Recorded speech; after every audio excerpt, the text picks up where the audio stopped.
Iniciamos, por favor, si encienden las cámaras.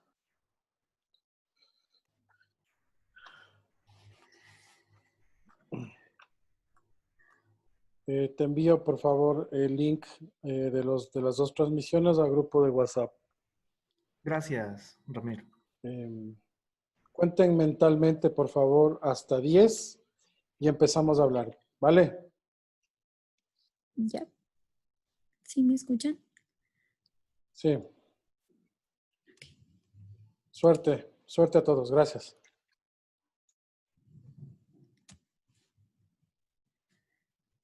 10, 9.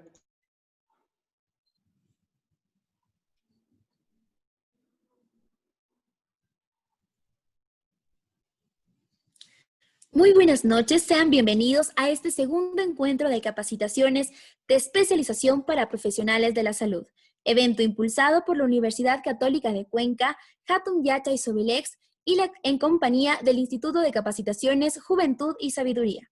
La educación es el arma más poderosa que puedes usar para cambiar el mundo. Nelson Mandela.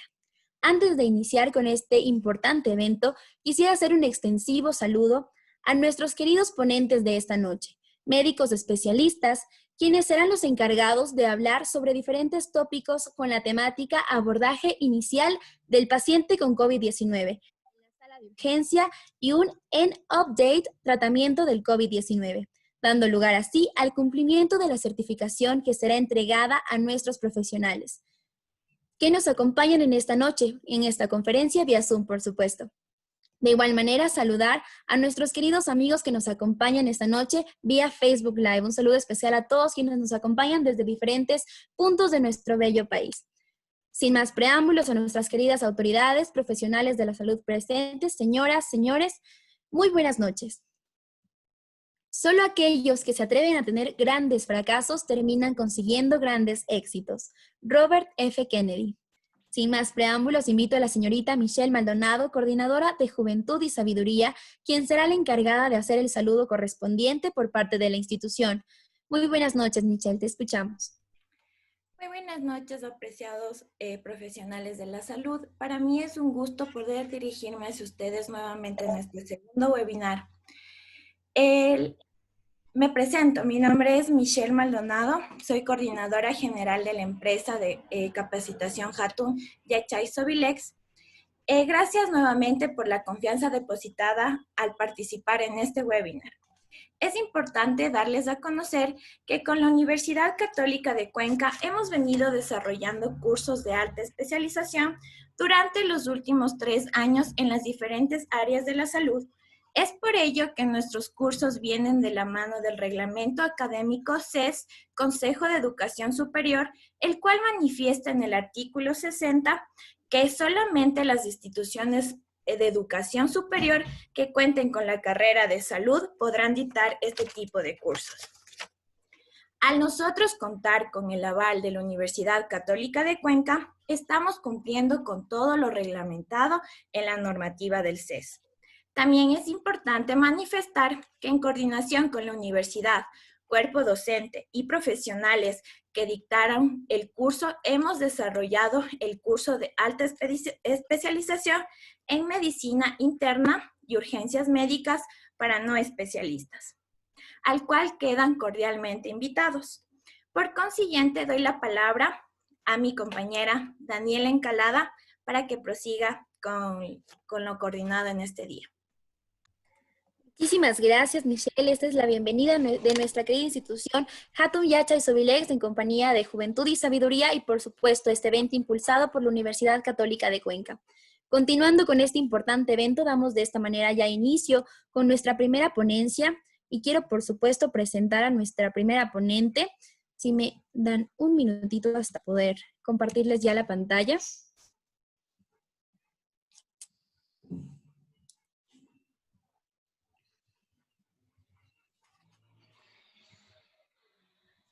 Si me confirman, por favor.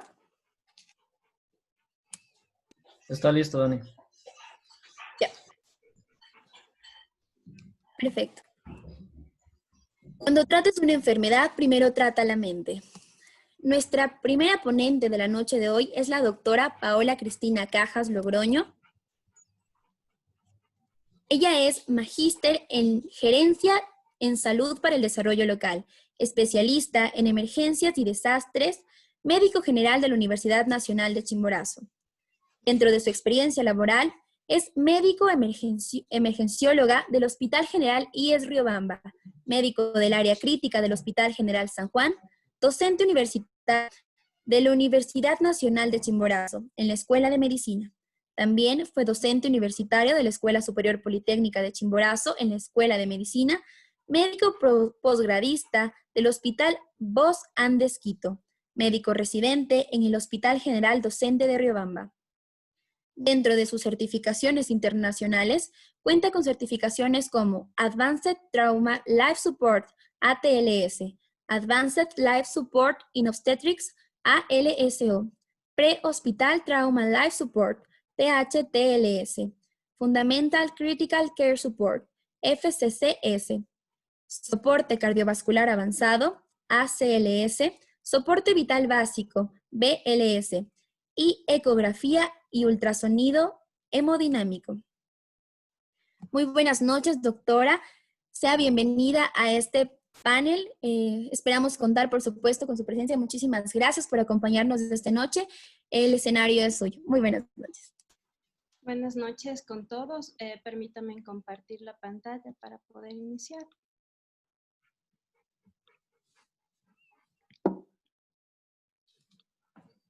Agradecida de tener esta oportunidad de compartir con todos ustedes y poder tratar uno de los temas que en la actualidad está comprometiendo a toda la humanidad y de alguna manera todos los médicos debemos tener los conceptos muy claros para poder de alguna manera diferenciar este tipo de patologías y sobre todo propiciar a que nuestro paciente tenga el tratamiento adecuado. Vamos a empezar hablando sobre el abordaje inicial del paciente con COVID-19 con el enfoque de un médico de emergencia. Generalmente necesitamos conocer primero todas las características de a quién nos estamos enfrentando. Por ello es que vamos a empezar hablando un poquito sobre lo que consiste en las características del coronavirus, que es el patógeno que está desarrollando esta enfermedad. El coronavirus es un grupo de patógenos que a su vez se subdividen en varios tipos y se conocen dentro de los más numerosos el alfa coronavirus, el beta coronavirus, los delta coronavirus y los gamma coronavirus. Son 4 grupos que de forma importante los alfa coronavirus y beta coronavirus son los responsables de presentar un sinnúmero de cuadros infecciosos, ya sean a nivel respiratorio o gastrointestinal, desde hace muchos años atrás. Estas enfermedades se caracterizan o tienen una característica de ser zoonóticas porque tienen la necesidad de tener un reservorio. Este reservorio generalmente son animales, por eso es que su comportamiento de enfermedades pueden tener un protagonismo ya sea endémico o pueden causar epidemias también.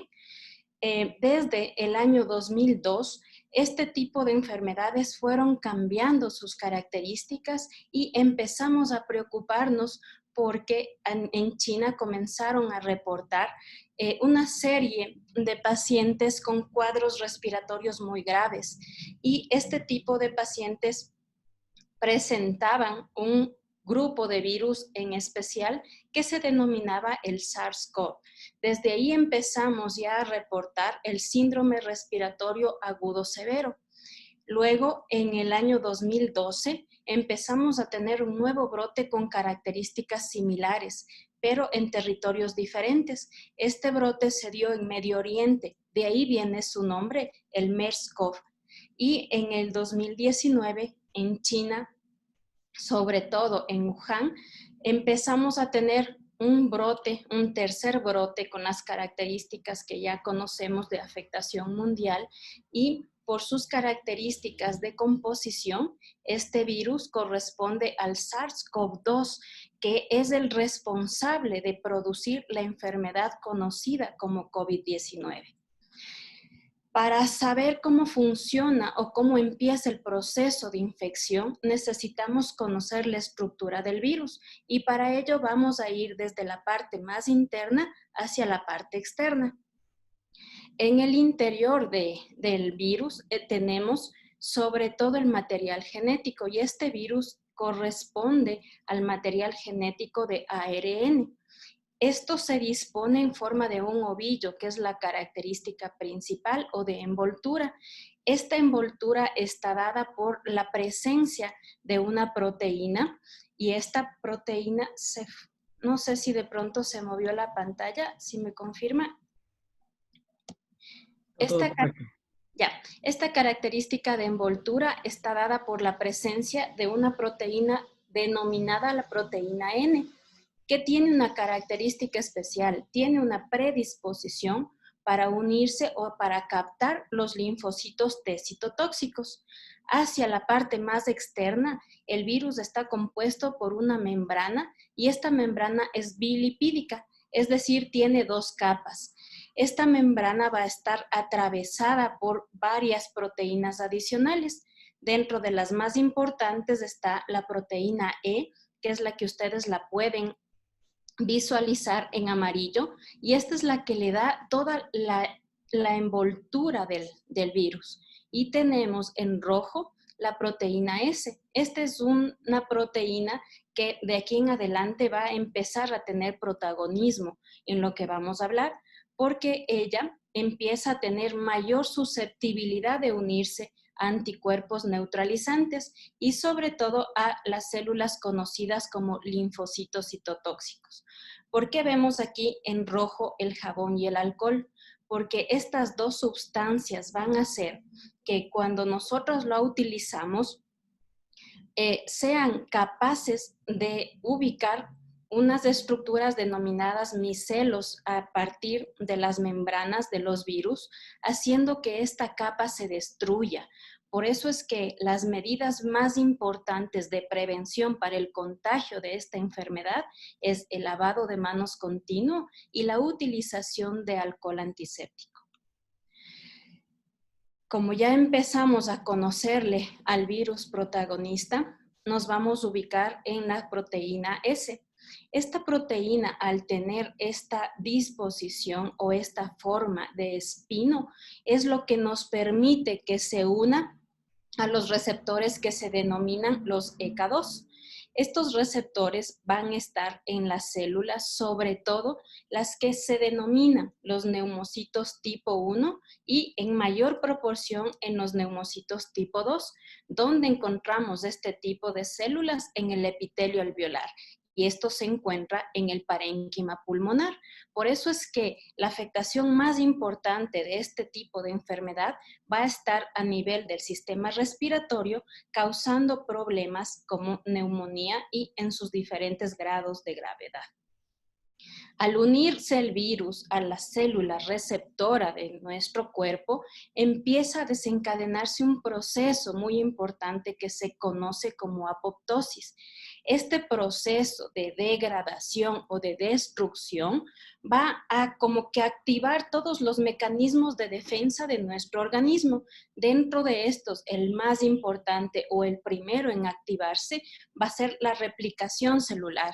Es decir, si mi cuerpo ya identifica el agresor, necesito reunir más soldados para que mi cuerpo se defienda.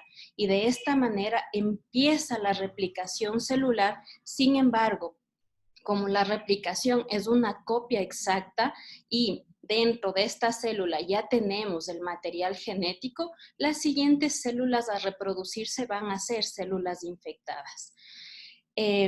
Dentro de este proceso, nuestro cuerpo empieza a desencadenar un proceso inflamatorio exagerado y esto conlleva a la liberación de citoquinas proinflamatorias que como resultado nos va a presentar un exudado alveolo intersticial, es decir, toda la superficie del alveolo comienza a estar ocupada.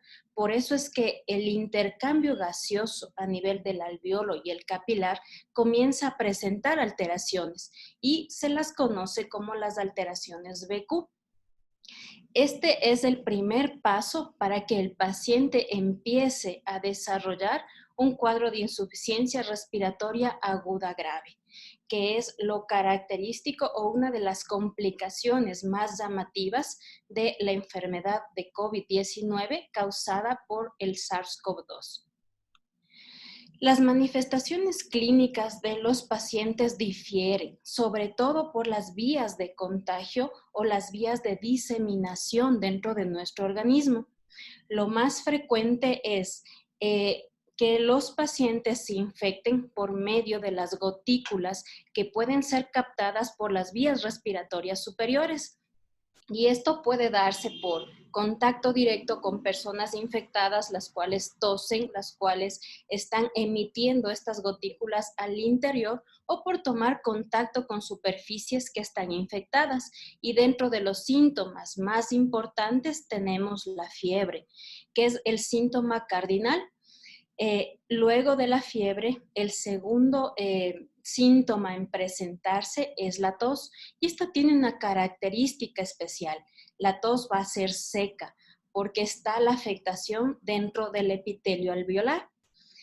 Estos dos síntomas importantes o considerados como síntomas mayores, si están unidos a la presencia de la falta de aire o lo que conocemos como disnea, es uno de los síntomas de gravedad, y independientemente de la categoría o de los riesgos que ya vamos a conocer, es un paciente que debe ser derivado de forma inmediata a una unidad hospitalaria. Sin embargo, si el paciente presenta fiebre, presenta tos, tiene síntomas adicionales como por ejemplo el cansancio, el malestar general, dolor de cabeza, dolor de garganta, congestión nasal, puede ser que esté desarrollando la infección, pero no está desarrollando un cuadro severo o un cuadro grave. Por ello es que ellos todavía deben acudir a las unidades de atención primaria. Las manifestaciones clínicas dentro de la enfermedad de COVID-19 no solo son respiratorias, y los pacientes empiezan a presentar un cuadro de síntomas muy florido, y esto se da porque el tipo de diseminación del virus dentro del organismo es diferente. Por eso es que se conoce que también el estado de virosis puede llevar por medio del torrente sanguíneo la infección a diferentes órganos de nuestro cuerpo, sobre todo a los que tienen mayor cantidad de receptores de K2. Y estos se encuentran a nivel del sistema nervioso central, cuyas afectaciones o síntomas principales van a ser la presencia de cuadros de cefalea continuos, cuadros de confusión o alteración del estado de conciencia que determinan ya un estado de encefalitis, la presencia de anosmia, que es muy característico, de disgeusia, y la presencia de fiebre y de crisis convulsivas. Todo lo que ustedes pueden evidenciar con rojo implica síntomas que me conllevan a estadificarle al paciente como en un estado mayor o en un estado de gravedad. Si el paciente tiene cefalea, confusión y fiebre, es un paciente que tiene que dirigirse a una unidad hospitalaria y que debe recibir atención inmediata. Estos receptores también lo encontramos a nivel del corazón, y una de las manifestaciones primarias va a ser la injuria miocárdica. Este estado se traduce en la elevación de la troponina I. Los pacientes al ingreso, si nos fijamos en el valor de la troponina, va a estar elevada en relación al valor normal, pero esta elevación se caracteriza por no tener una curva. Es decir, si le repito el examen de troponina a las 24 o 48 horas al mismo paciente, esta cifra se va a mantener. Otro de los problemas que puede causar a nivel cardíaco es la presencia de un cuadro de infarto agudo de miocardio, en el cual la troponina va a estar elevada, pero esta diferencia de la anterior, va a empezar a tener una curva. Es decir, independientemente del tiempo, si vamos haciendo exámenes consecutivos, las cifras van a ir aumentando. Los pacientes con hipertensión arterial por largo tiempo van a desarrollar insuficiencia cardíaca y sobre todo si estos presentan cuadros de COVID-19, este cuadro de insuficiencia cardíaca se va a descompensar.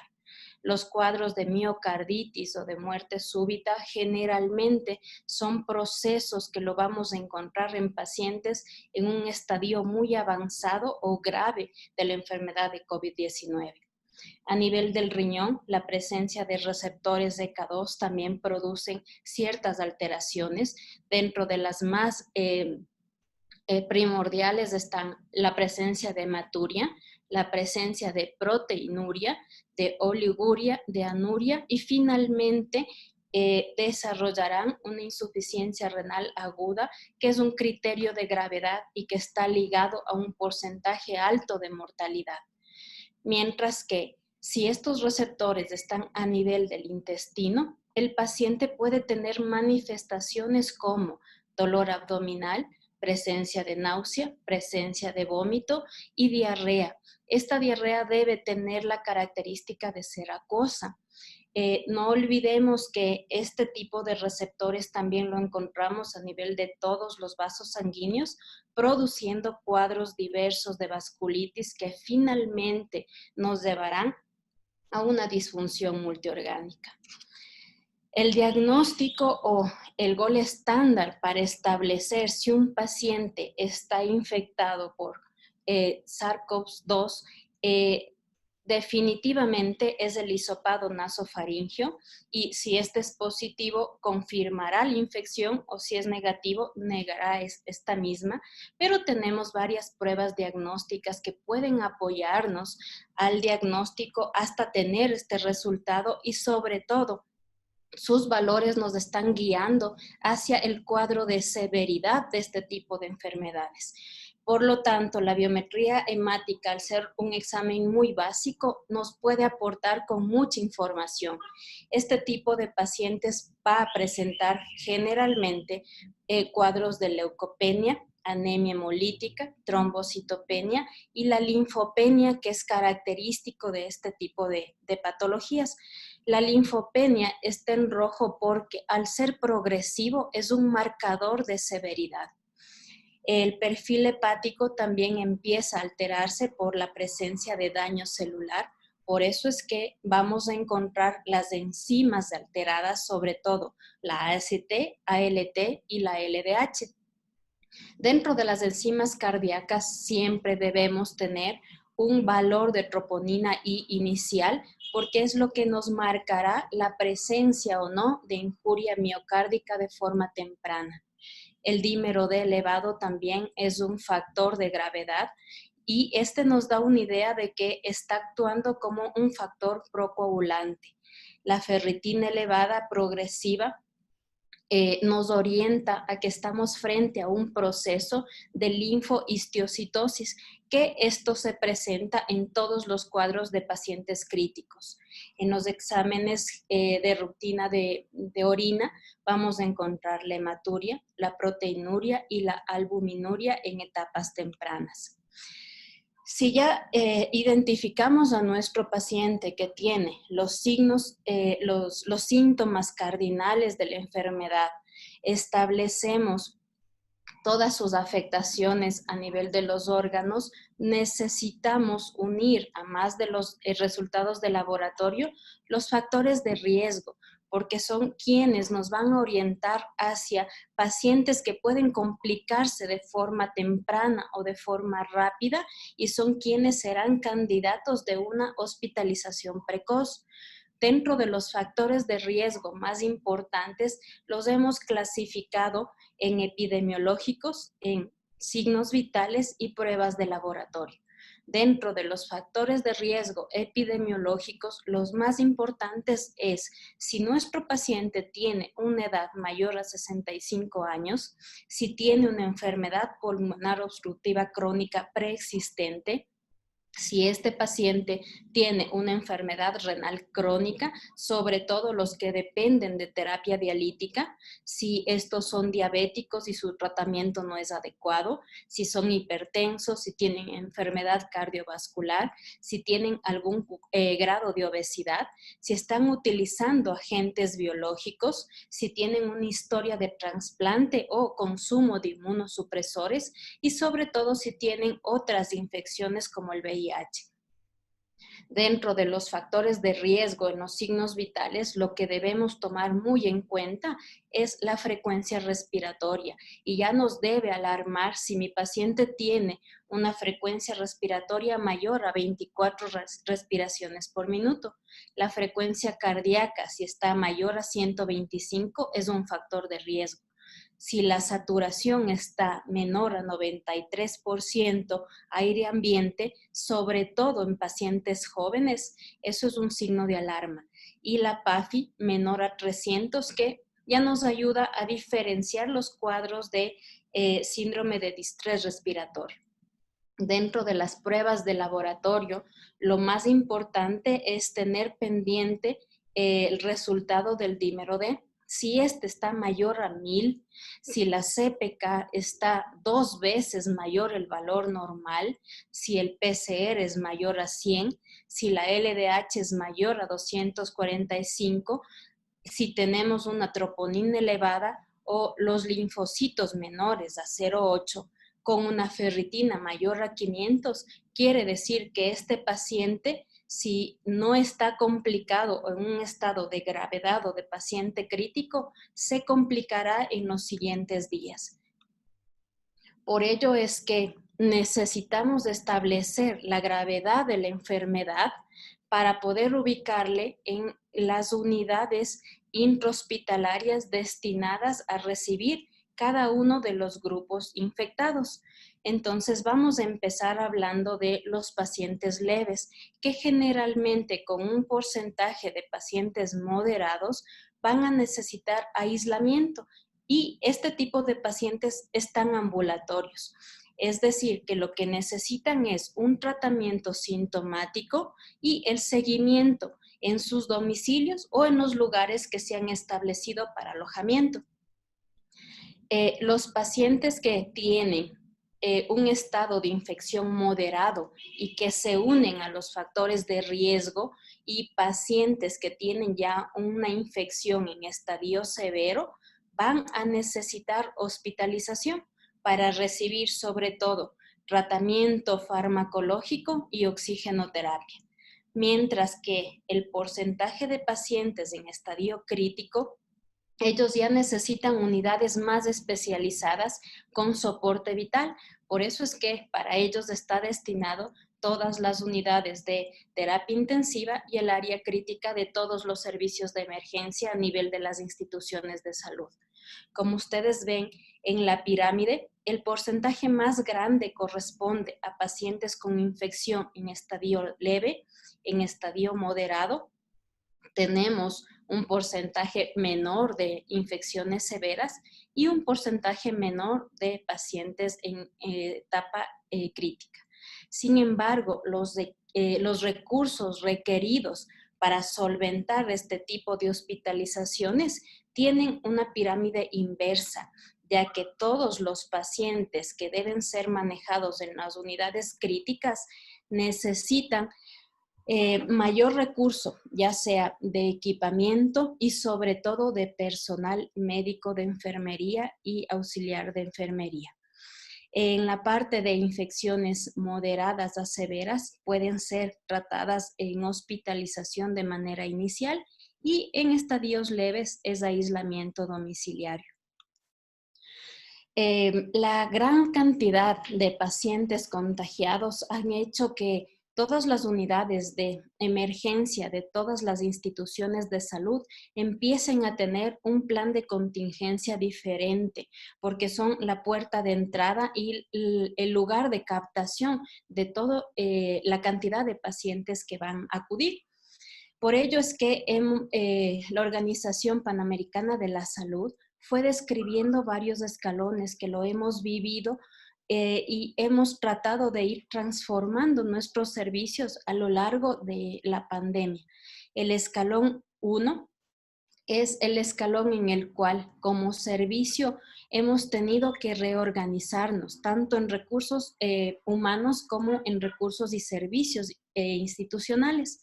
Por ello es que el hospital siempre, al iniciar la pandemia, necesitó contar con una unidad previa al ingreso de todos los servicios de emergencia que se conoce como el triaje respiratorio, al cual todos los pacientes que llegan van a ser receptados y van a ser definidos si son sospechosos de infección o no y serán dirigidos a las diferentes áreas que ya están separadas con anterioridad.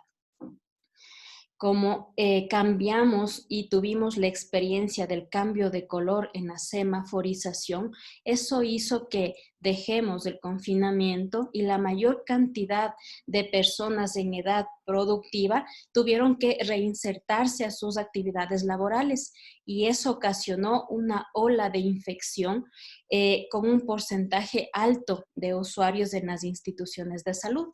Por ello es que tuvimos que ascender al escalón 2, en el cual a nivel de cualquier localidad se determinaba a los hospitales más fuertes o más equipados como hospitales centinelas, para que sean ellos los encargados de ser receptores de todos los pacientes portadores de este tipo de enfermedad. Y todas las instituciones aledañas con equipamiento menor, con menor número de recursos, ya sean humanos o insumos y equipamiento médico, deberán ser los receptores de todos los pacientes con otro tipo de patologías para tratar de abarcar a toda la población que demanda una atención médica. Esperamos que en nuestra localidad, aquí en Chimborazo, no lleguemos al escalón 3, que ya lo vivió Guayaquil, que lo está viviendo Quito, que es ya no solo ocupar las instituciones de salud hospitalarias, sino ya buscar una expansión completa. Y esta expansión generalmente se da buscando sitios en los cuales se pueda recibir a la gran cantidad de pacientes infectados, que pueden ser coliseos, pueden ser estadios o cualquier tipo de infraestructura que cuente con los recursos disponibles para poder ofertar una atención médica.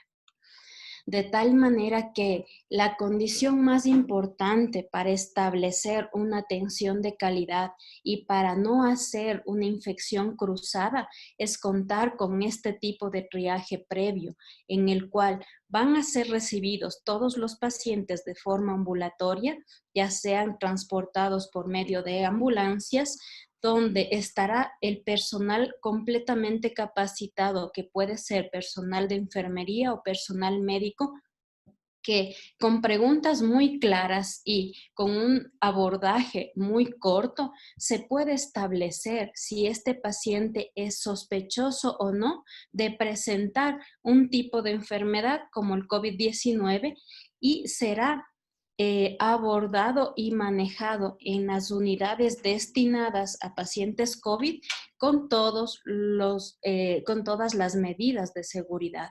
Mientras que si este paciente no es sospechoso, tendrá que ser abordado en una unidad completamente diferente, que no tenga pacientes con sintomatología respiratoria.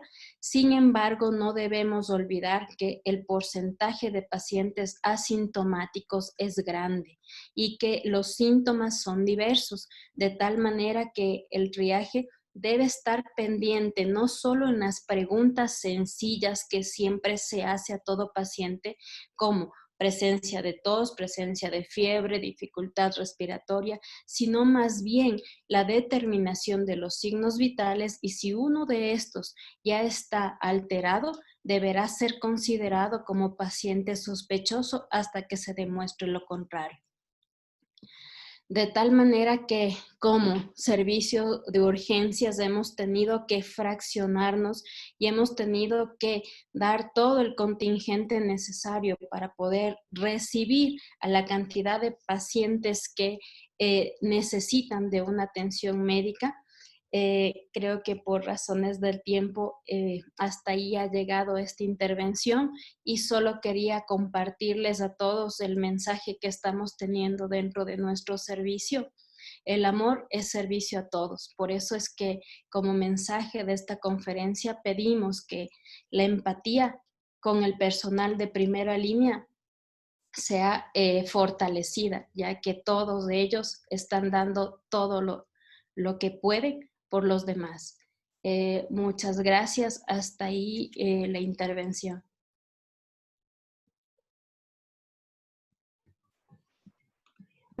Muchísimas gracias, doctora. Ha sido un verdadero placer escucharle esta noche y, por supuesto, pues agradecerle más que nada a usted. Ay, sí, perdón. Muchísimas gracias. Y comentarles que ustedes pueden hacer sus consultas. Al final se habilitará, un foro en el cual ustedes podrán discernir cada una de las dudas que tengan. En este momento, pues quisiera hacer la invitación a François Prieto para que nos acompañe y nos comente un poquito sobre los beneficios de las certificaciones que se están ofertando, obviamente, en cada una de las capacitaciones que estamos dando para que ustedes puedan tener un conocimiento pleno sobre qué es lo que estamos dando a conocer esta noche junto a todos ustedes, gracias a Hatun Yachay Sobilex. François, buenas noches. ¿Cómo estás? Qué gusto saludarte, Dani, qué gusto saludarles a todos los profesionales de la salud que están acá en esta noche espectacular, pues de tanto valor y de tanta información, pues de tanta calidad, con profesionales, pues sinceramente a otro nivel. Y sí, realmente hay muchísimas personas y muchísimos profesionales, pues que en estos días han estado recibiendo correos, llamadas y mensajes acerca de las dudas que tienen sobre la certificación que Hatun Yachay Wasi, en convenio pues, con todas las entidades que ya hemos mencionado, tienen para ofertarle a los profesionales de la salud. En particular de este webinar y el webinar del pasado viernes 31 de julio, pues es una certificación de 40 horas académicas, mi querida Dani, y mis estimados profesionales de la salud que nos saludan desde todas las partes del Ecuador. ¿Ok? Esta certificación por las horas realmente académicas, pues está siendo ofertado vía WhatsApp, vía correo electrónico, pues y obviamente a través de las llamadas que hemos estado haciendo. Realmente son muchísimos los profesionales que se han interesado por estar presentes en esta noche y realmente yo quiero saludar pues a todas las personas que nos saludan desde Quito, desde Sucumbíos, desde Jipijapa, desde Montecristi, Yansasa, Chambo, Riobamba, Guayaquil, Esmeraldas, Calceta, Chone, Daule, Taisha, Milagro, Portoviejo, Ibarra, Babahoyo, Guaranda, Manta, Cotacachi, Vallenita, Latacunga, Ambato y realmente pues de todos los rincones de nuestro querido Ecuador, mi querida Dani. Que estén muy atentos. Antes de pasar con el siguiente panelista, pues déjenme decirles que todos los cursos, o mejor dicho, el curso más importante que tenemos en estos meses será anunciado después de la participación pues de nuestro querido doctor Ortega. Dani, antes de robarte más espacio en este webinar, en esta noche, pues te doy paso para que nos comentes cuál es el profesional, cuál es el especialista que se viene en este momento. Muchísimas gracias, François. Pues de igual manera vamos a esperar un poquito para que ustedes también conozcan sobre nuestro curso de alta capacitación de triple especialización. Para serles muy honesta, pues están avalados por varias instituciones con las que nosotros trabajamos, como la Universidad Católica de Cuenca, nuestro querido IES, y también estamos trabajando pues para poder llegar a muchos más profesionales de la salud y que puedan seguirse capacitando en esta área tan importante. Sí, también quisiera comentarles un pequeño dato informativo antes de presentar a nuestro siguiente panelista, y es que en diciembre del 2019 se declaró frente a la Organización Mundial de la Salud, la OMS, la existencia de casos de un nuevo tipo de neumonía en la ciudad de Wuhan, China. Posteriormente se nombró al virus causante de esta nueva enfermedad. La OMS, el 30 de enero del 2020, declaró al brote del nuevo coronavirus en la República Popular de China y los casos exportados a otros países como emergencia de salud pública de importancia internacional. En nuestro país, mediante el Acuerdo Ministerial 126, el 11 de marzo del 2020, el Ministerio de Salud Pública declara el estado de emergencia sanitaria en el territorio nacional, en respuesta a los casos por COVID-19. Los pacientes infectados por este virus han presentado cuadros respiratorios que van desde leves, como el resfriado común, hasta severos como distrés respiratorio y sepsis, entendiendo todas estas presentaciones como COVID-19 por sus siglas, obviamente. Ahora, para que nos comente mucho más al respecto y nos siga orientando, quiero presentar a nuestro siguiente panelista, Y permítanme compartirles la pantalla pues para poder presentarle y que ustedes lo conozcan.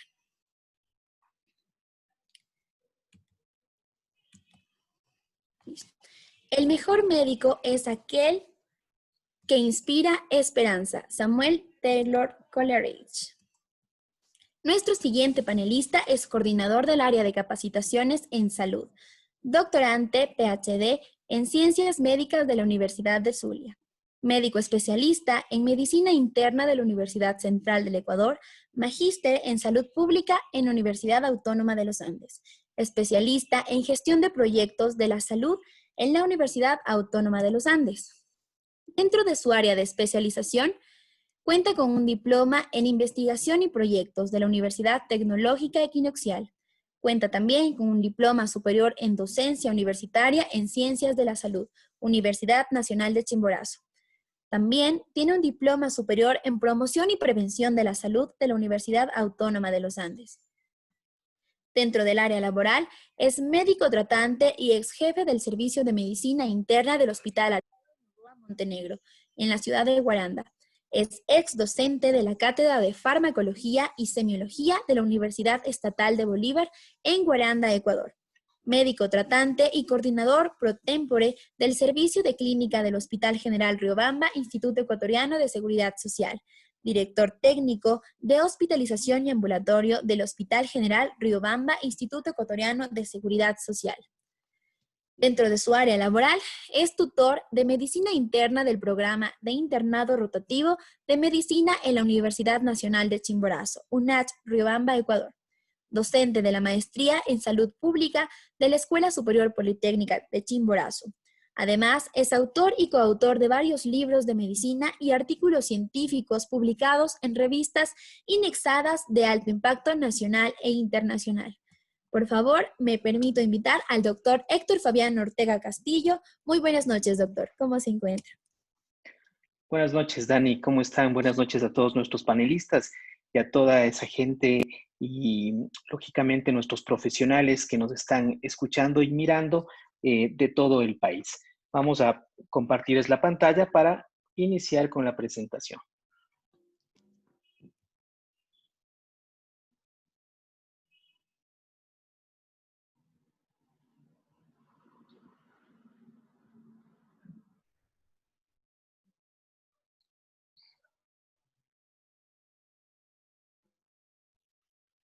Por favor, ¿me confirman si estamos con la presentación? Está listo, doctor.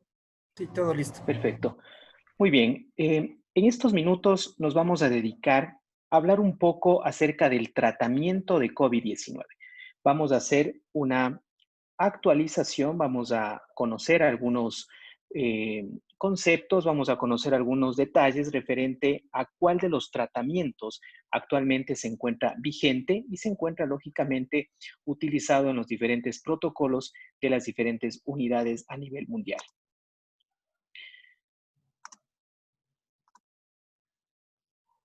Bien, como un antecedente, sabemos COVID-19, coronavirus, es una infección respiratoria, ¿sí? Reportada por primera vez en la ciudad de Wuhan, China, y que rápidamente tomó esta definición, obviamente, de pandemia. Es causado por el virus que conocemos como SARS-CoV-2. Dentro del tratamiento, nosotros vamos a enfocarnos en estos breves minutos específicamente en algunos aspectos fundamentales y voy específicamente a tratar 3 puntos que van a ser parte de nuestro bottom line.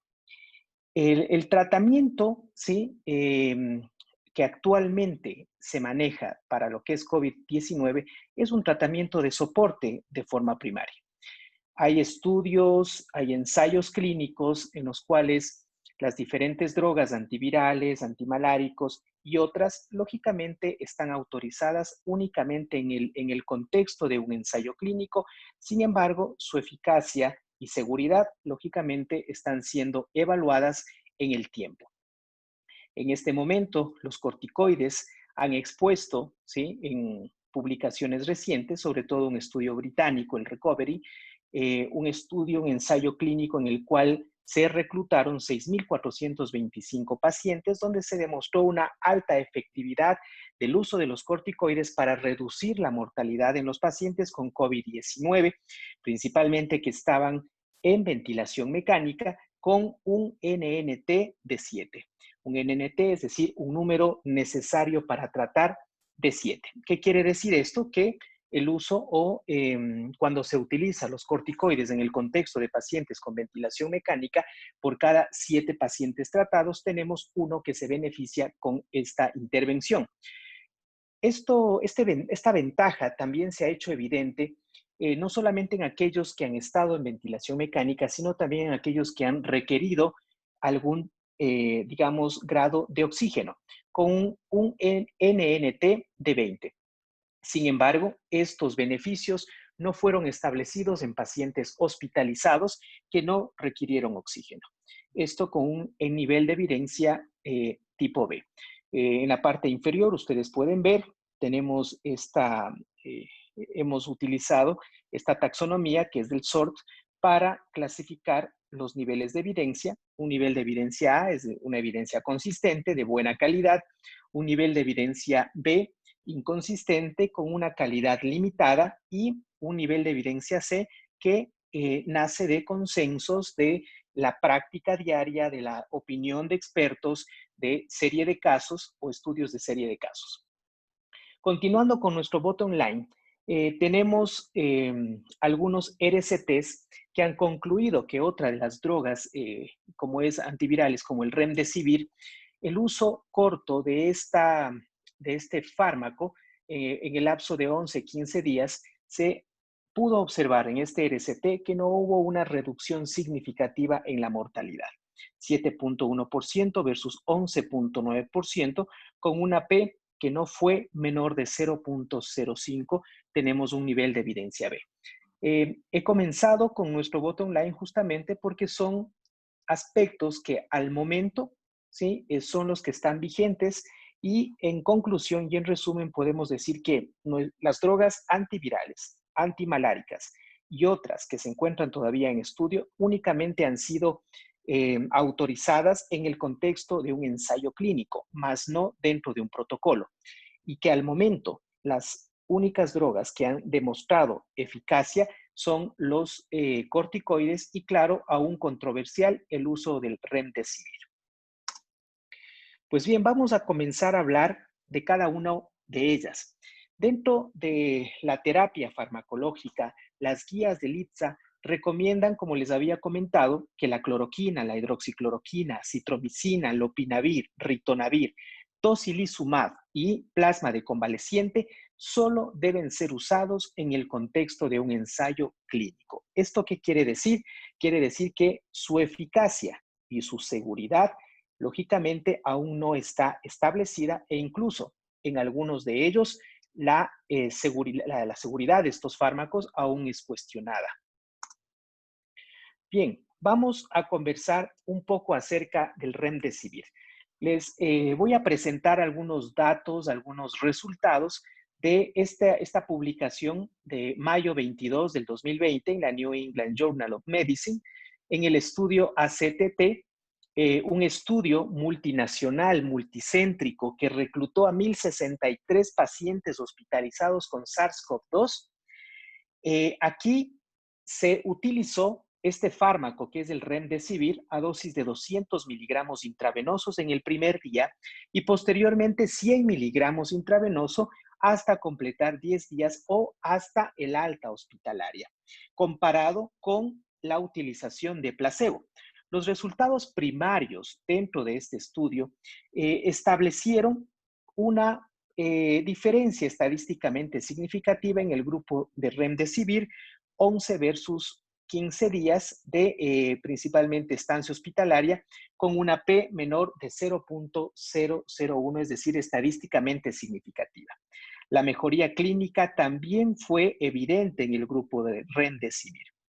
Con respecto a la mortalidad, se evidenció que aquellos pacientes que utilizaron Remdesivir, hubo una mortalidad menor, ¿sí? Tenemos de 7.1% versus el 11.9% que no utilizó el fármaco, con una P no estadísticamente significativa y un número necesario de pacientes a tratar de 21. Los daños y otros resultados, como por ejemplo la necesidad de ventilación mecánica, no fue reportado dentro de este estudio.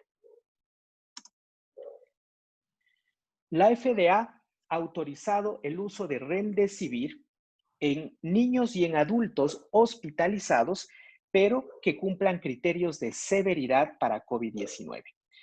Han establecido algunos criterios, como una saturación menor o igual al 94% aire ambiente, que requieren oxígeno suplementario, que requieren ventilación mecánica o, en su defecto, oxigenación por membrana extracorpórea.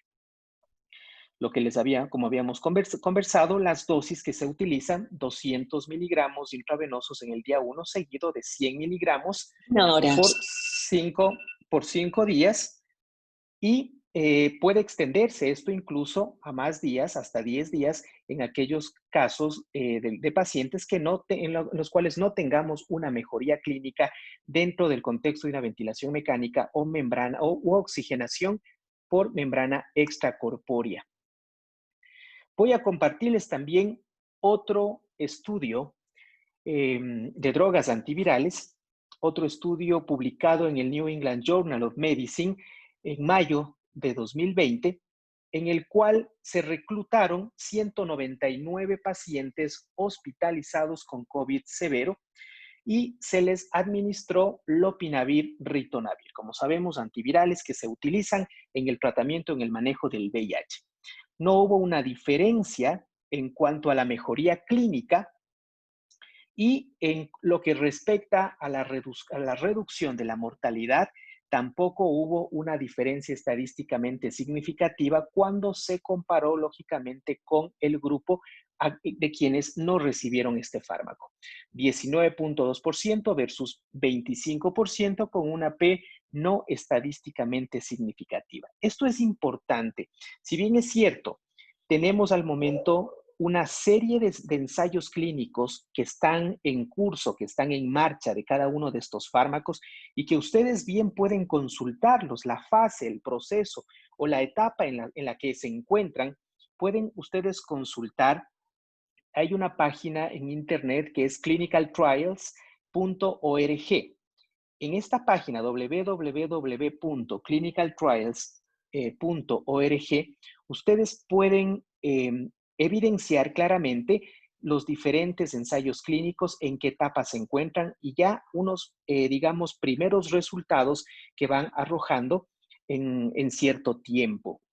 Entonces, miren, vamos ya un poco quitándonos ya aquellos fármacos que de pronto no han demostrado una diferencia estadísticamente significativa en los principales endpoints, que suelen ser principalmente la mortalidad, la estancia hospitalaria, la mejoría de los síntomas. Bien, con respecto al lopinavir, ritonavir, en este ensayo que les comentaba de 199 pacientes con COVID-19 severo, se utilizaron dosis de lopi-rito de 400-100 respectivamente, 2 veces al día por 14 días. Como les había mencionado, no hubo una diferencia estadísticamente significativa en cuanto a la mejoría clínica cuando se comparó con el soporte primario con los cuidados estándares solos.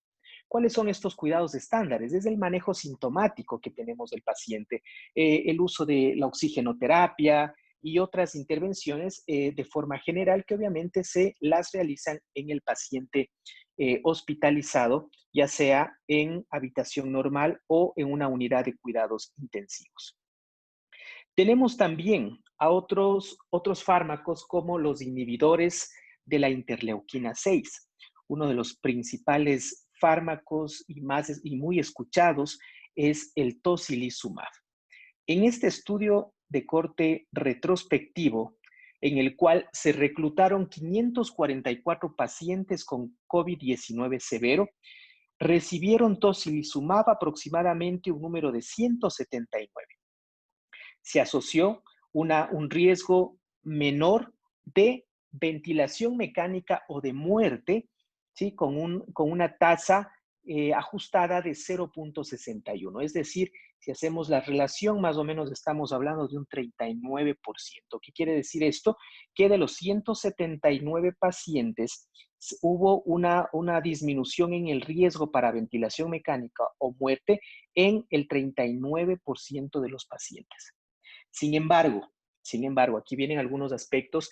Hubo un incremento en el riesgo de las infecciones secundarias. Siempre que se hace una investigación, un estudio en el contexto farmacológico, es importante analizar los beneficios de este fármaco, no solamente en eficacia, sino también debemos hacerlo en términos de seguridad. Algunos estudios observacionales, además, no han identificado o no ha habido una asociación en cuanto a un beneficio clínico con el uso de tocilizumab. Tenemos otros fármacos de esta naturaleza, como sarilumab y ciltuximab, que también comparten una vía bastante parecida, bastante similar. Son inhibidores de la interleuquina 6 que están siendo evaluados aún en ensayos clínicos. Tenemos también otro de los fármacos utilizados en el tratamiento de COVID-19 y es el uso de ivermectina. Con respecto al uso de ivermectina, tenemos esta revisión sistemática en el cual se hizo una evaluación, lógicamente, del beneficio que tiene el uso de ivermectina en el tratamiento de COVID-19. ¿Qué se encontró? Que efectivamente la ivermectina tiene un efecto in vitro en contra de SARS-CoV-2. Sin embargo, ese efecto ya in vivo prácticamente está sujeto a dosis superiores a las que realmente deben ser consideradas como seguras en los seres humanos. ¿Qué quiere decir esto? Que si en vitro hubo un beneficio a una dosis X, esa misma dosis o ese mismo beneficio para que sirva en humanos fue de casi 10 veces más el límite de lo que se consideraría seguro en seres humanos. Entonces, obviamente, ustedes vayan sacando ahí sus conclusiones al respecto. Algunos ensayos clínicos han demostrado cierta insuficiencia en cuanto a demostrar el uso, el beneficio de este fármaco para el tratamiento de COVID-19. Bien, tenemos también dentro de este arsenal de fármacos que han sido propuestos para el tratamiento de COVID-19 a los corticoides, y entre ellos la dexametasona. Tenemos este estudio británico, el Recovery Trial Randomized.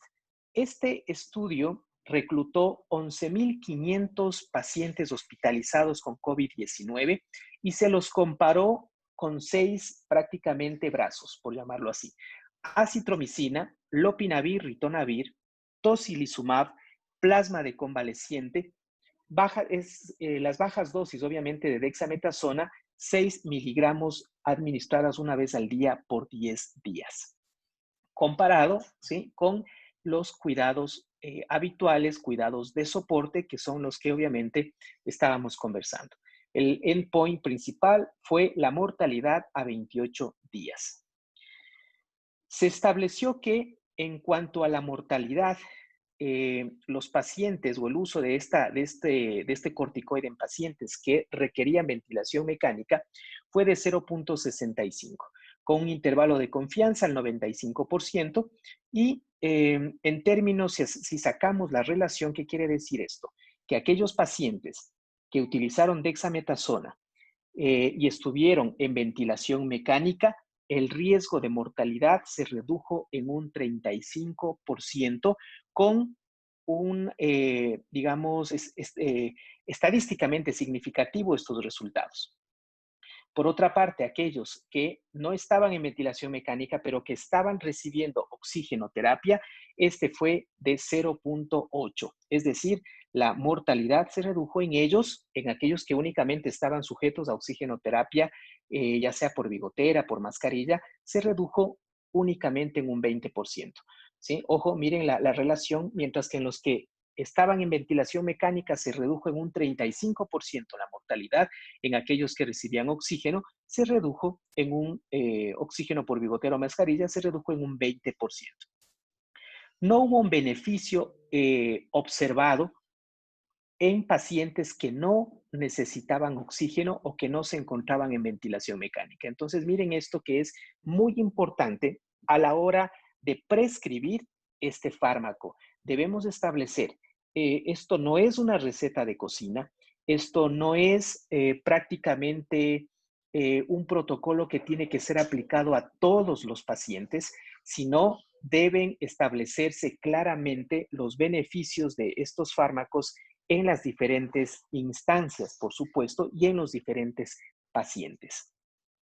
Para pacientes en ventilación mecánica, la tasa de mortalidad fue del 27% comparado con el 41% con un NNT de 7 para prevenir un evento mortal.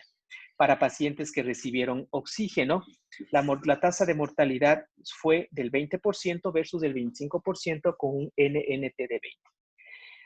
Pues bien, aquí un dato interesante dentro de la literatura consultada. La eficacia de otros glucocorticoides es incierto, pero se establece que si dexametasona no está disponible, es razonable usar otros glucocorticoides que son a dosis equivalentes, como tenemos a la metilprednisolona, que podemos usar 32 miligramos, o prednisona, que podemos usar 40 miligramos.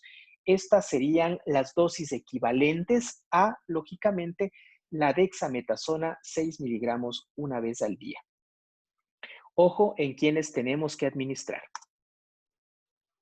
Ahora bien, tenemos este famoso fármaco, la hidroxicloroquina y la cloroquina.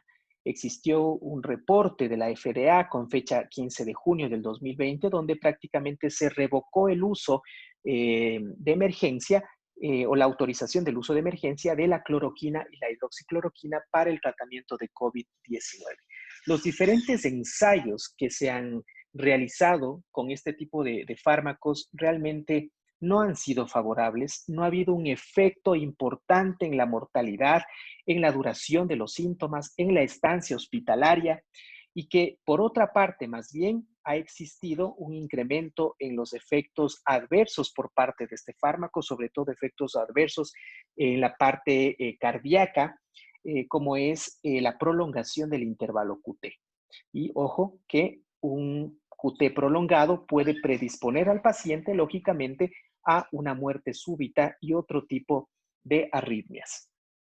Pues bien, con respecto a la mortalidad comparada en su endpoint a 28 días, tampoco hubo una diferencia estadísticamente significativa en un estudio con 1.561 pacientes.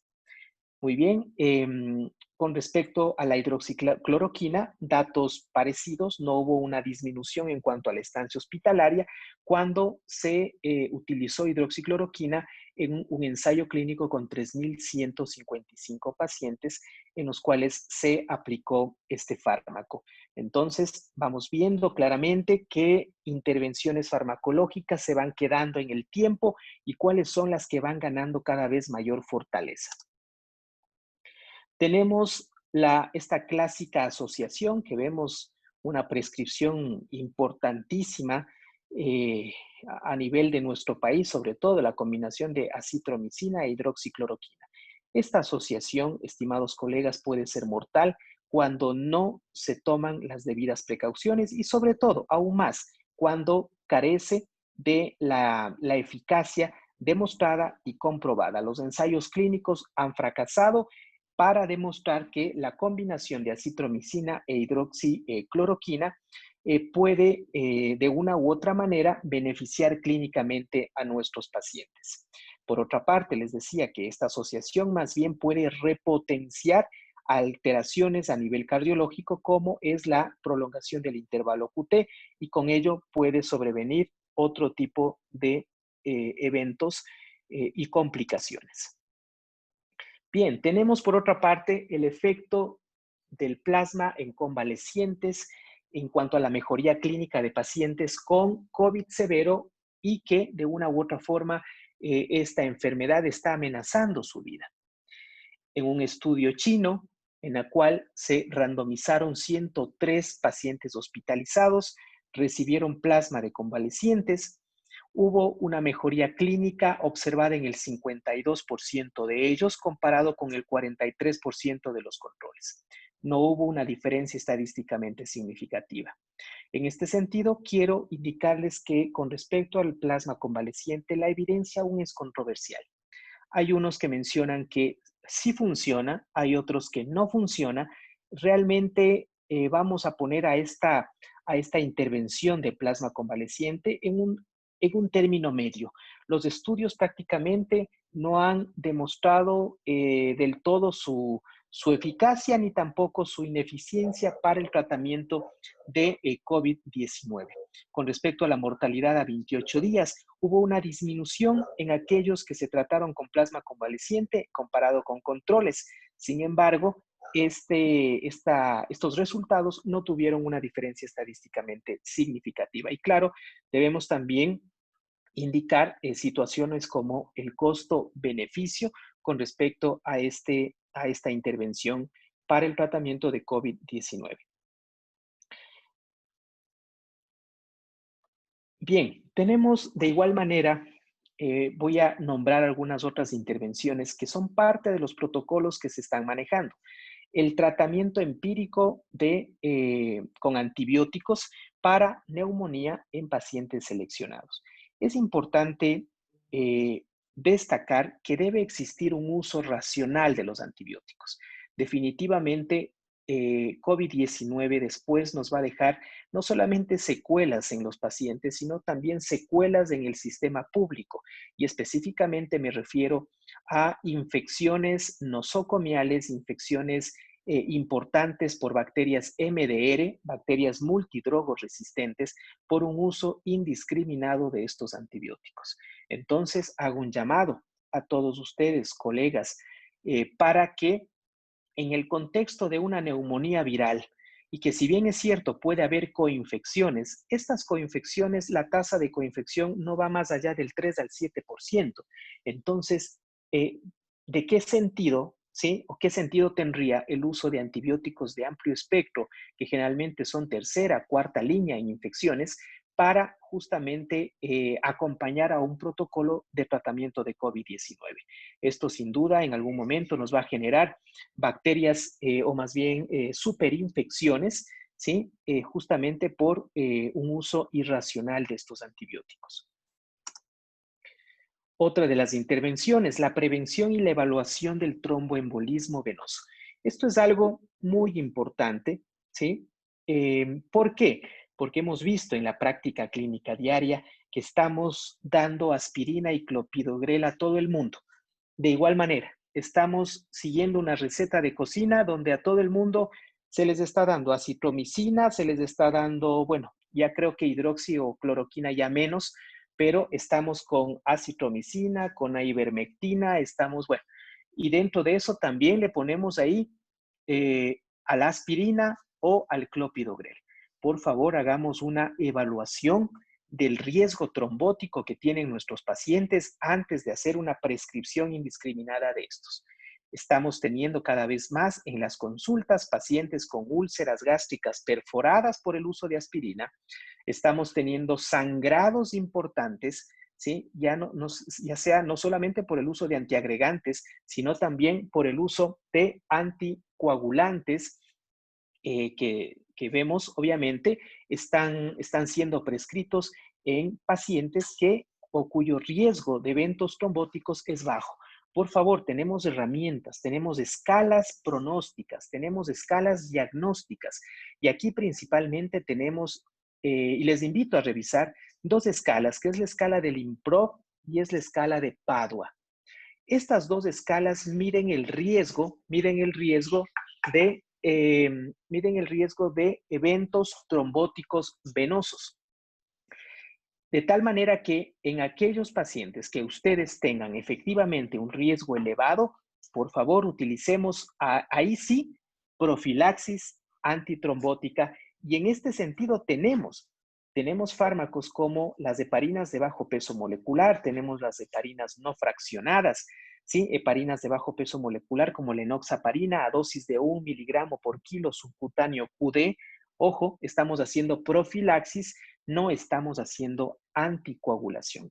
Mucho ojo con esa situación. Una cosa es la profilaxis, una cosa es la isocoagulación y otra cosa es la anticoagulación. Por favor, mucho cuidado para tener o evitar justamente que existan complicaciones como perforaciones gástricas, como sangrados digestivos, como sangrados mayores, incluso hemorragias cerebrales. Mucho ojo con estas situaciones. Si el paciente cumple criterios para realizar profilaxis de tromboembolismo, pues bienvenido.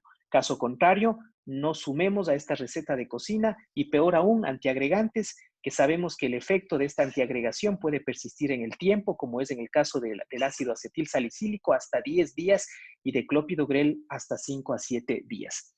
La profilaxis en pacientes hospitalizados los beneficios, lógicamente, están establecidos. No negamos el hecho de que los pacientes con COVID-19 tienen mayor riesgo de eventos trombóticos, aquellos que están hospitalizados y aquellos sobre todo que tienen una enfermedad crítica. Es diferente a los pacientes ambulatorios.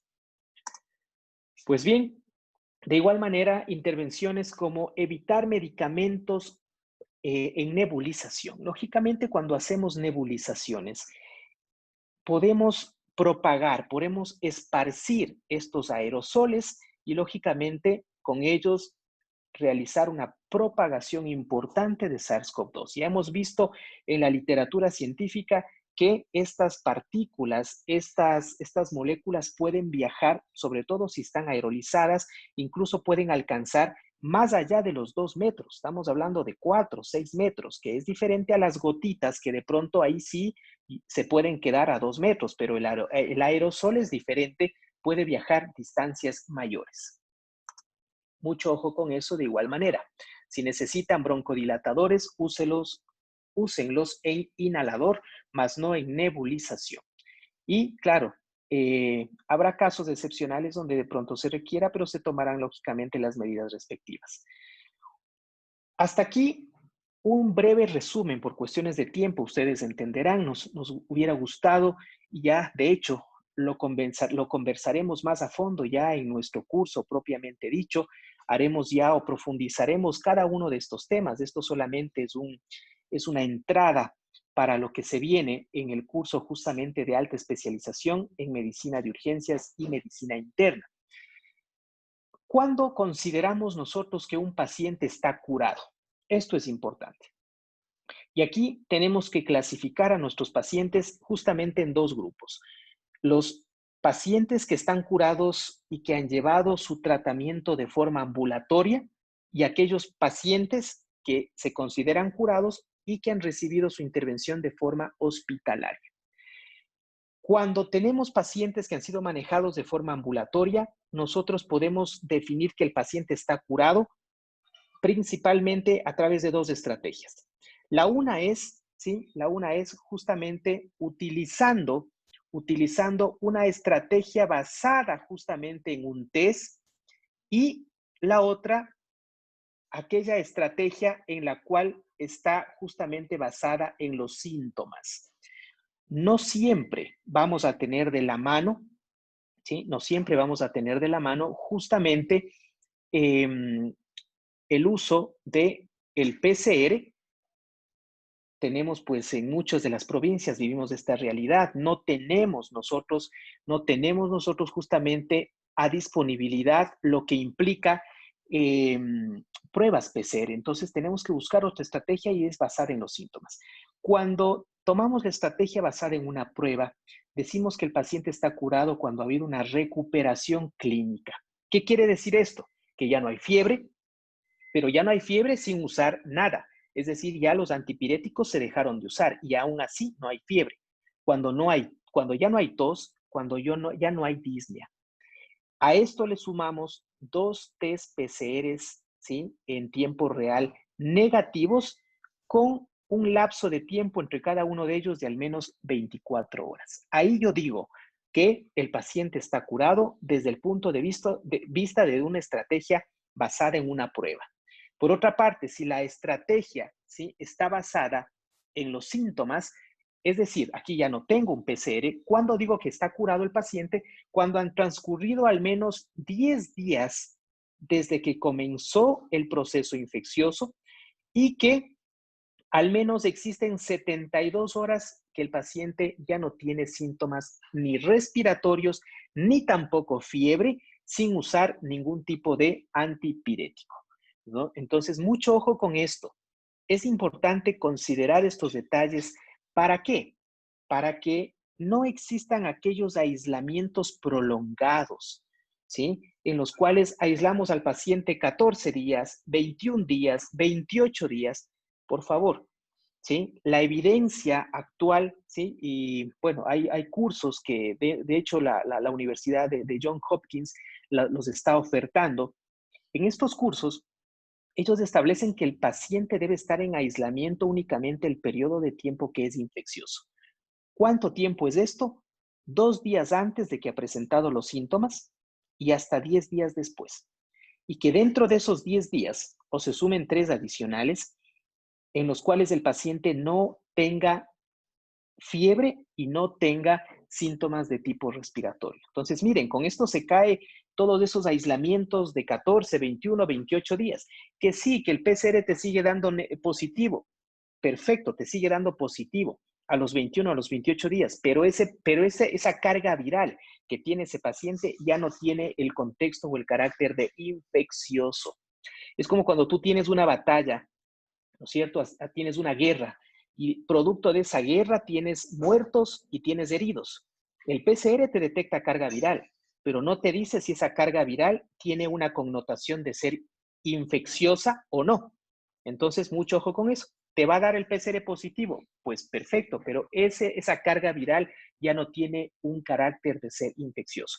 Bueno, les adelanto estas situaciones, estas cosas muy interesantes que aún no están en nuestras guías, o me parece que las están incorporando recientemente, pero miren, en otros países ya estos aislamientos prolongados de 14, 21, 28, 6 semanas, ¿sí?, realmente en la cual implica no solamente una pérdida de la reactivación de muchas instituciones, sino también implica una carga o una demanda para nuestro sistema de salud pública que tan golpeado está.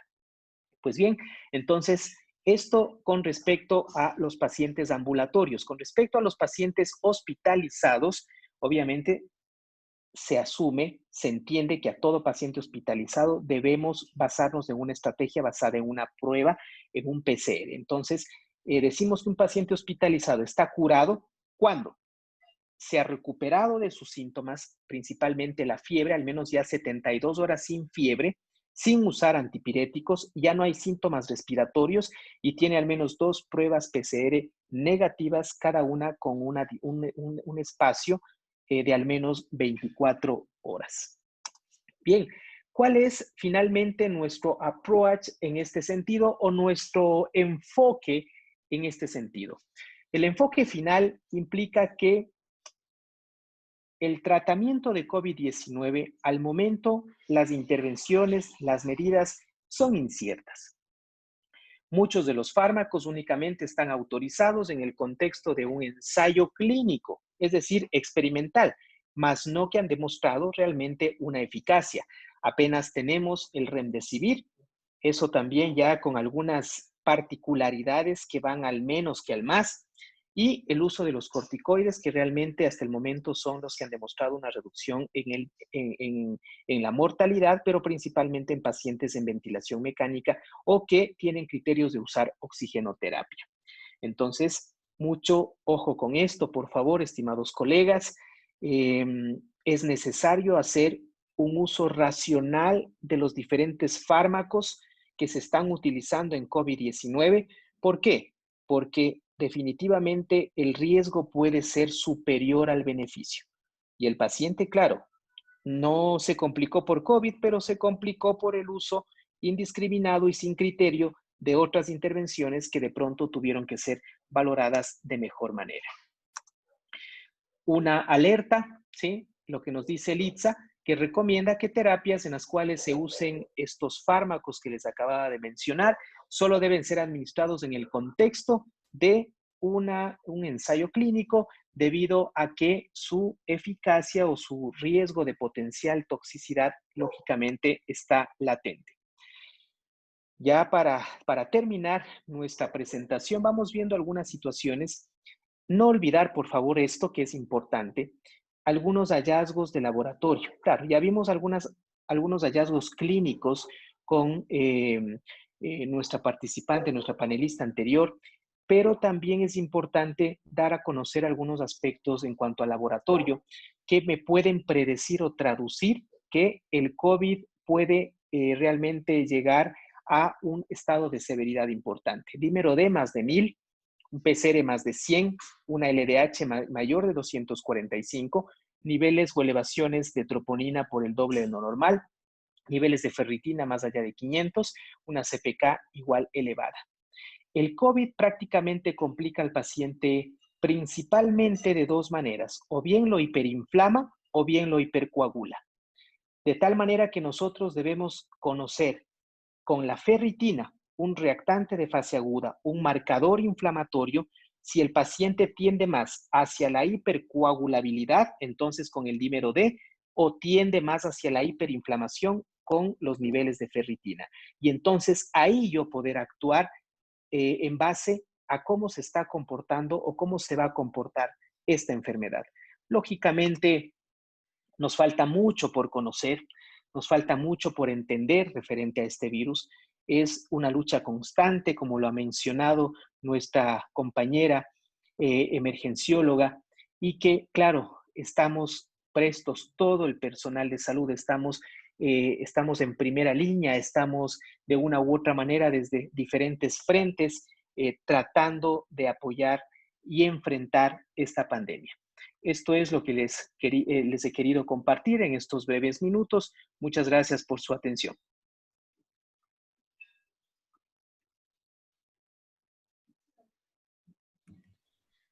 Muchas gracias, doctor Ortega. De igual manera, pues ha sido excelente la participación de nuestros dos panelistas de esta noche. Definitivamente información sumamente relevante e importante con respecto a este tema del abordaje inicial del paciente con COVID-19 y también los tratamientos ante el COVID-19. Muchísimas gracias. En este momento vamos a dar casi ya apertura al foro de preguntas para que ustedes puedan discernir cada una de sus dudas sobre el tema del día de hoy. Pero antes de eso, pues quiero comentarles un poquito sobre los cursos que mantenemos en Juventud y Sabiduría y Hatun Yachay Sobilex con el aval de la Universidad Católica de Cuenca. En el curso de alta especialización del que les estamos mencionando, aborda temas como el soporte vital avanzado en obstetricia y emergencias neonatológicas, emergencias y urgencias pediátricas. En este curso de alta capacitación, pues vamos a tocar temas aproximadamente en una duración de 3 meses, 16 temas en obstetricia, 12 temas en neonatología, 16 temas en pediatría, los cuales serán netamente en un 100% online. Desde sus hogares, pues pueden ser partícipes de este curso, contará con videos interactivos y de apoyo en los cuales ustedes pueden seguir avanzando en la plataforma que manejamos de estudio. No sé si François está por ahí para que nos comente un poquito sobre los avales de nuestras certificaciones y obviamente las facilidades de pago que tienen al ser parte de los beneficiarios también por ser miembros de esta conferencia vía Zoom y las suscripciones que han tenido en estas semanas. François. Exactamente, mi querida Dani. Para todos quienes pues están reventando el chat con la pregunta pues de cuál es el precio de esta certificación.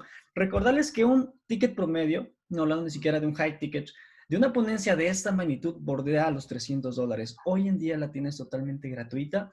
Especialistas de altísima calidad con muchísima preparación, como ya hizo la presentación Daniela.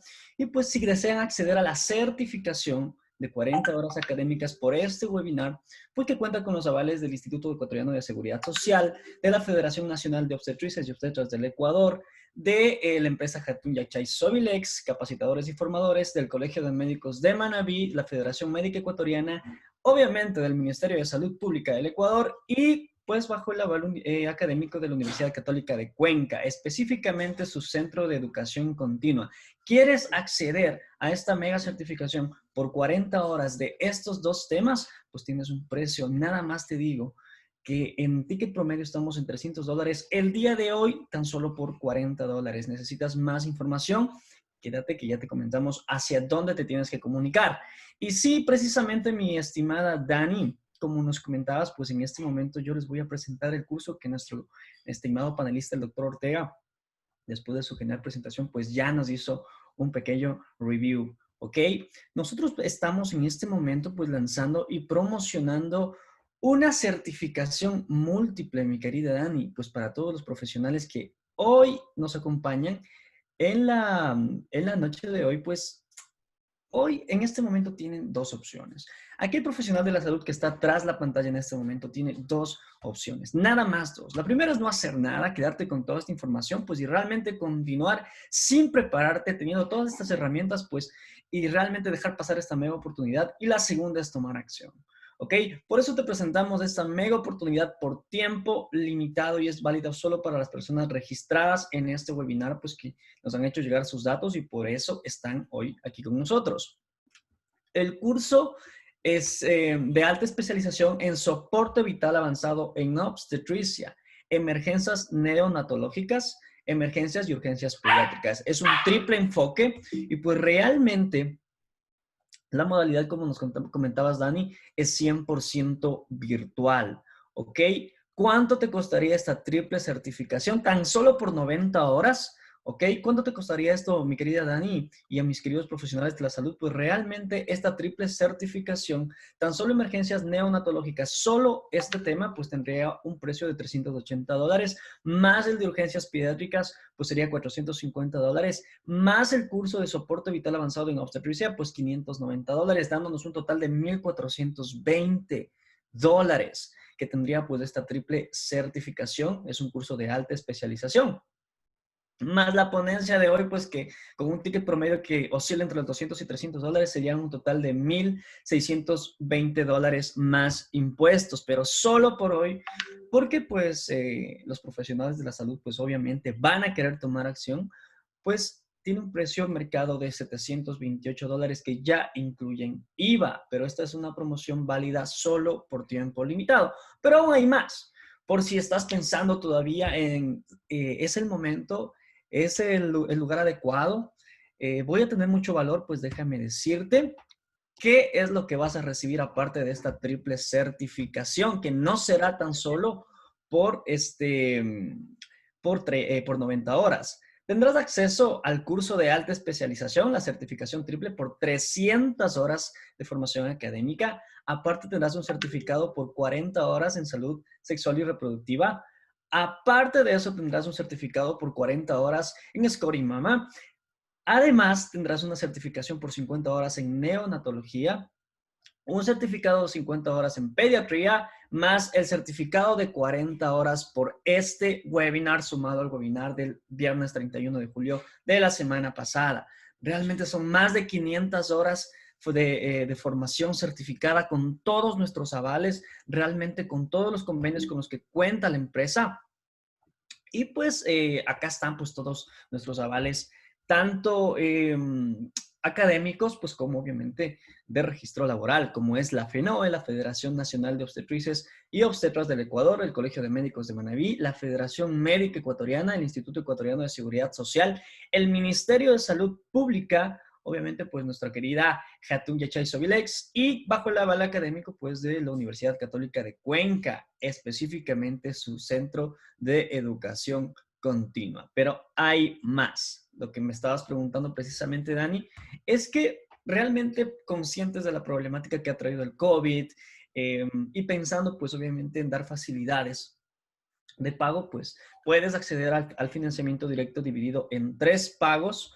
Obviamente, cada 7 de cada mes, pues tú harías un abono para ingresar a esta mega certificación. Son más de 500 horas de formación certificada con avales, pues que ya te los acabo de mostrar, y pues que realmente el precio no tiene punto de comparación, está fuera de la órbita de cualquier otro otro certificado en el mercado, no solo por el precio, sino también por la calidad de especialistas como los que estamos viendo esta noche, mi querida Dani, y pues obviamente con todo el contenido del que vamos a ser partícipes, solo para que puedas observar cuál es el contenido que te vas a llevar de acá.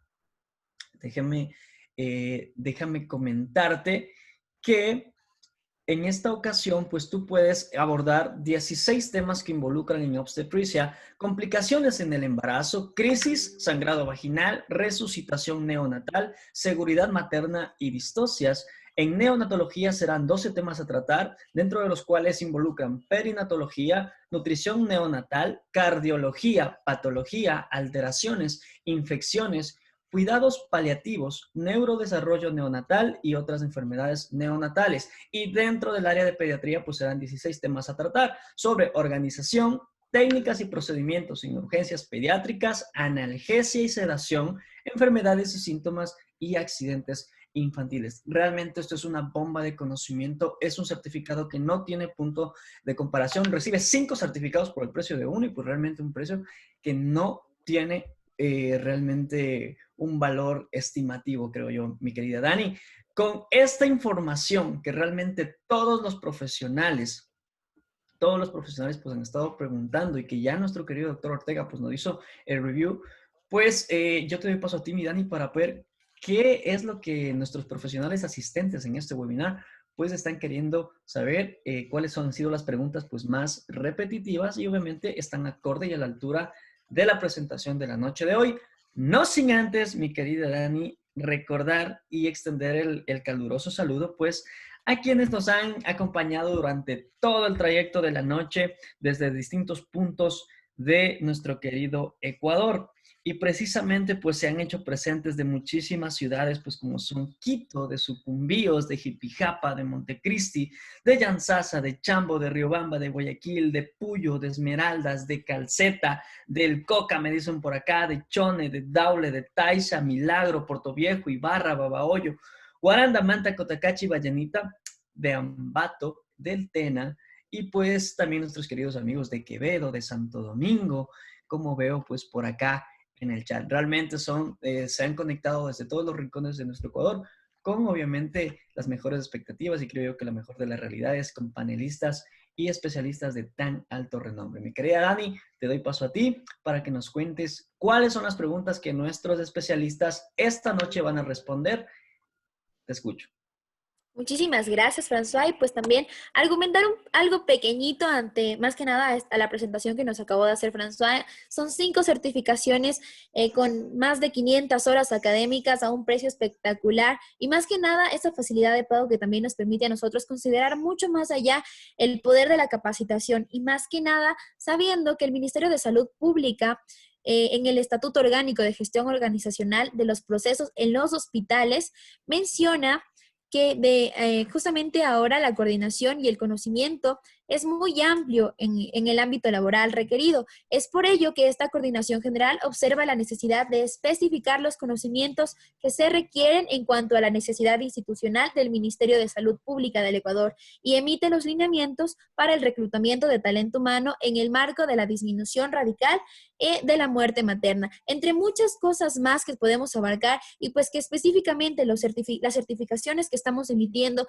mediante las instituciones que forman parte de cada una de las especializaciones, pues les están haciendo llegar a cada uno de ustedes a una facilidad de pago espectacular y con un conocimiento sumamente importante. Ahora sí, pues muchas gracias, François, por acompañarnos también esta noche. Sin más preámbulos, pues damos ya inicio a esta apertura del foro y vamos a empezar con las preguntitas que ya tengo por acá también, que hemos estado tomando en el transcurso de la noche. Empezamos con la doctora Paola. Mi querida doctora dice, muy buenas noches. A los pacientes leves también se les debe hacer todos los exámenes de laboratorio como biometría, perfil hepático, perfil cardíaco y los demás que mencionó usted. Buenas noches, doctora. Doctor, Dani, antes de darle paso a la doctora Paola, realmente me comunican por interno.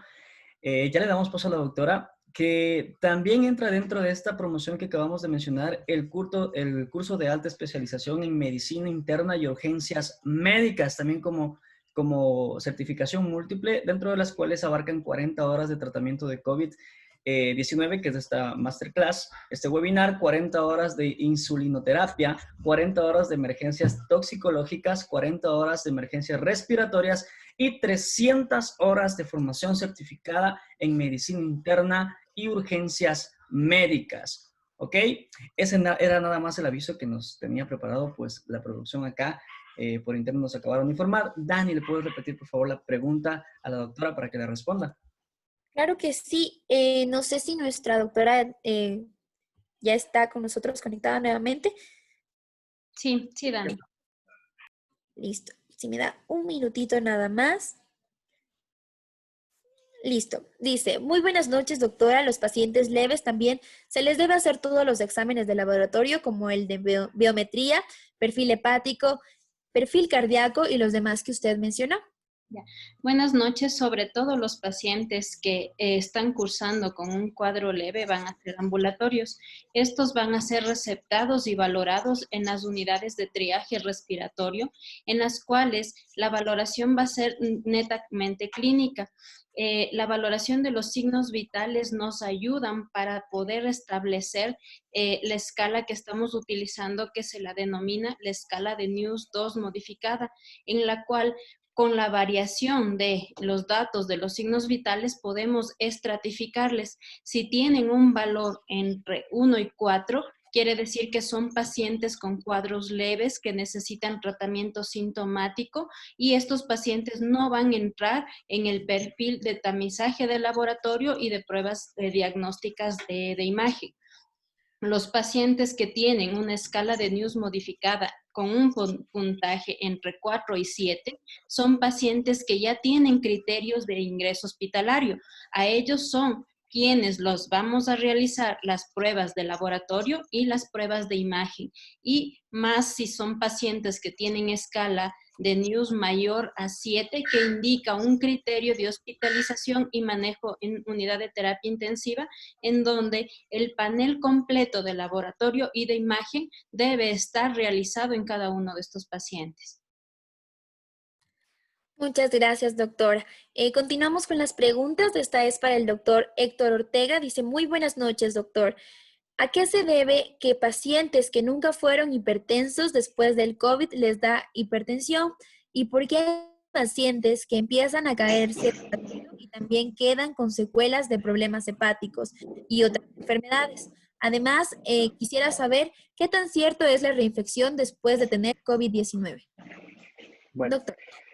con respecto a son 3 preguntas en uno. Con respecto a la primera pregunta, habla mucho de la fisiopatología del virus, ¿no?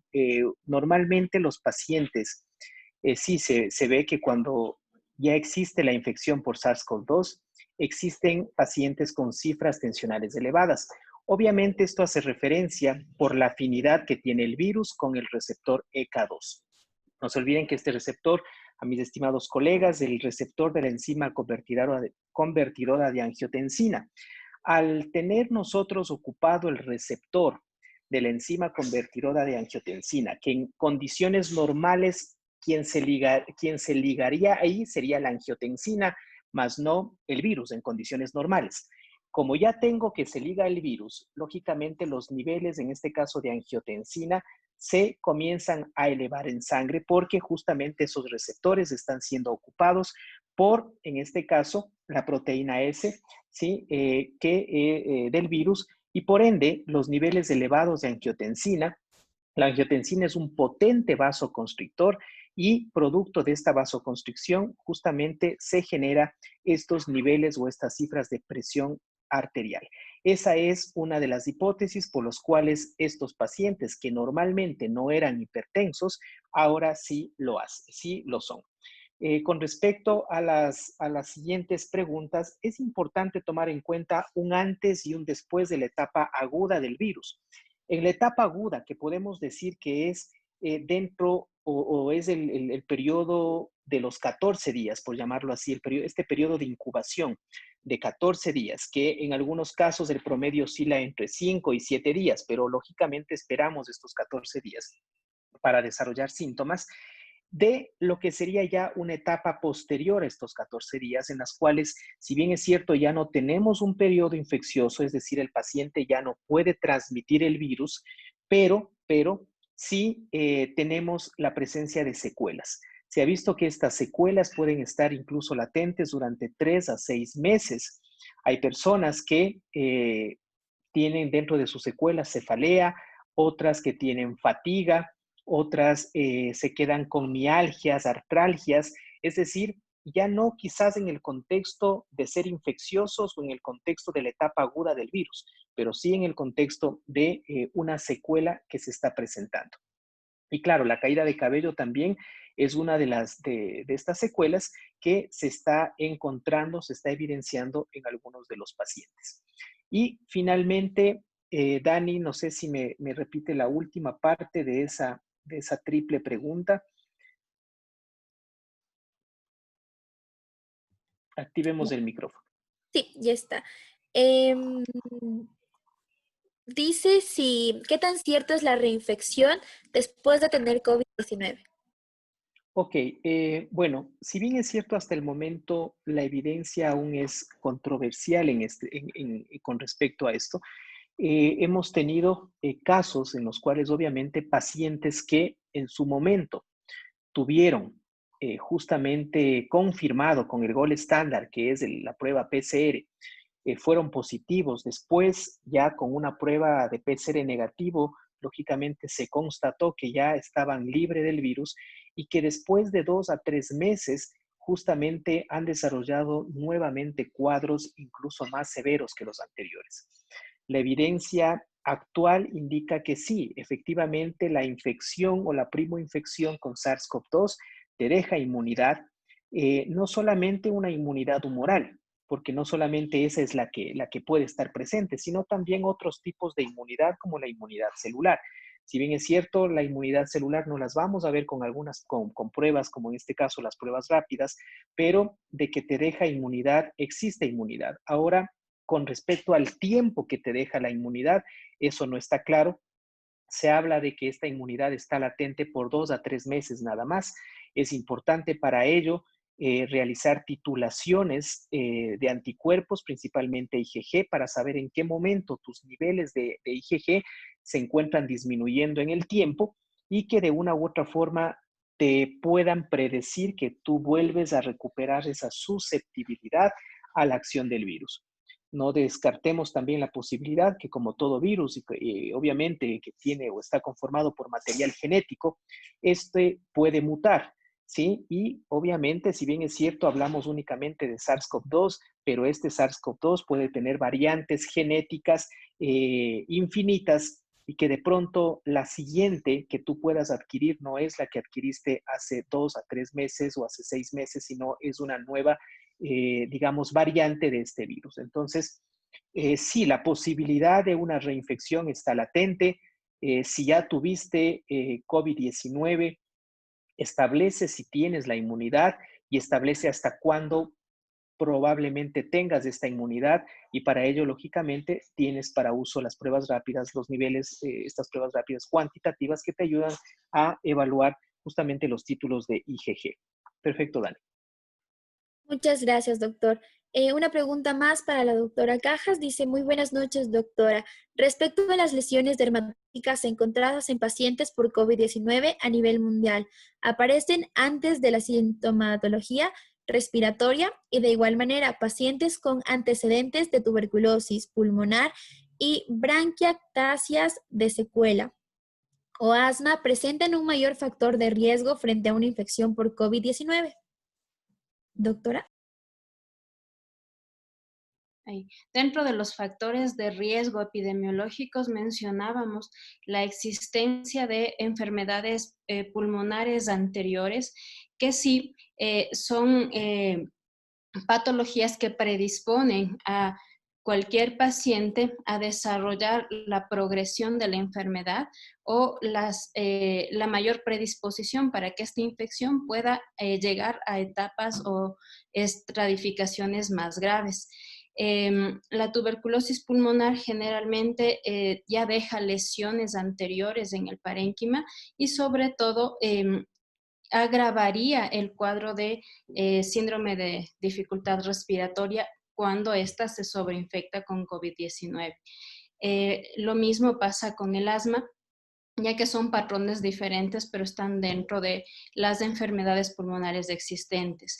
Los factores de riesgo epidemiológicos nos orientan a la progresión, a la gravedad, sobre todo si estos están descompensados. No solo las patologías pulmonares, sino también las patologías metabólicas, entendiéndose que si el paciente tiene hipertensión, diabetes, insuficiencia cardíaca y esta está descompensada, es un criterio mayor que unido a las alteraciones de los datos de laboratorio y sobre todo a la alteración en la cuantificación de los signos vitales, nos están orientando a que este paciente está ya entrando en un estado de infección que está determinado como estadio grave o estadio crítico, que son los pacientes que normalmente necesitan hospitalización urgente y manejo intrahospitalario.